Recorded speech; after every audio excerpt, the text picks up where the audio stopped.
മക്കളെ ശപിക്കൽ സോദരാ തെറ്റുള്ളതാ, അത് നിന്നെ നീ തന്നെങ്കിലും കേസുള്ളതാ.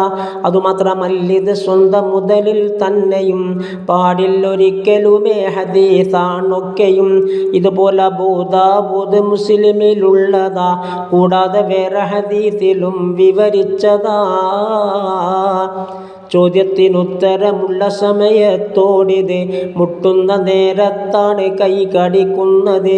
നിനക്കുള്ള പ്രാർത്ഥന കൊണ്ടവർ വളരേണ്ടതാ, ഇടമഴ ലഭിച്ചാൽ ചെടികളും തഴക്കുന്നതാ.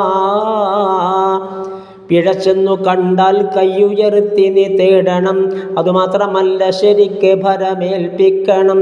എന്നാൽ നിനക്ക് ബലപ്പെടുന്നൊരു രീതിയിൽ അള്ളാഹു തൻ്റെ ശരിപ്പെടുത്തും ഭാവിയിൽ. പടുവൃദ്ധൻ യഹ്യ ഫദ്ർ സ്വന്തം പുത്രനും ഹാറൂൻ അവർക്ക് ജയിൽ വിധിച്ചൊരു കേസിനും തണുപ്പുള്ള വെള്ളം അസഹ്യമാണ് പിതാവിനും എന്നുള്ളതോർത്തും വ്യസനമായി തൻ പുത്രനും. വീടല്ല ജയിലാ മാർഗമതിനെന്തെന്ന് ചിന്തിച്ചു കൊണ്ടാ രാത്രിയിൽ കിടക്കുന്നേ. സ്വന്തം പിതാവ് ശരിക്ക് നല്ലുറക്കത്തിലാ, വാപ്പാന്റെ കാര്യത്തിൽ മകൻ ദുഃഖത്തിലാ. പാറാവുകാരനെ ഫദ്ല് ചെന്ന് വിളിച്ചതായി, വെള്ളം ഒരൽപ്പം വാങ്ങി കൈവശമാക്കലായി.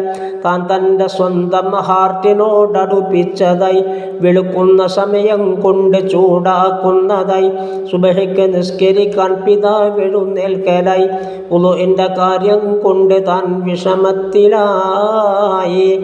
ചൂടായ വെള്ളമെടുത്തും കൊണ്ട് കൊടുത്തതായി, മകനെ ഈ ഹബ്സിൽ വെച്ചിതിങ്ങനെ സാധ്യമായി.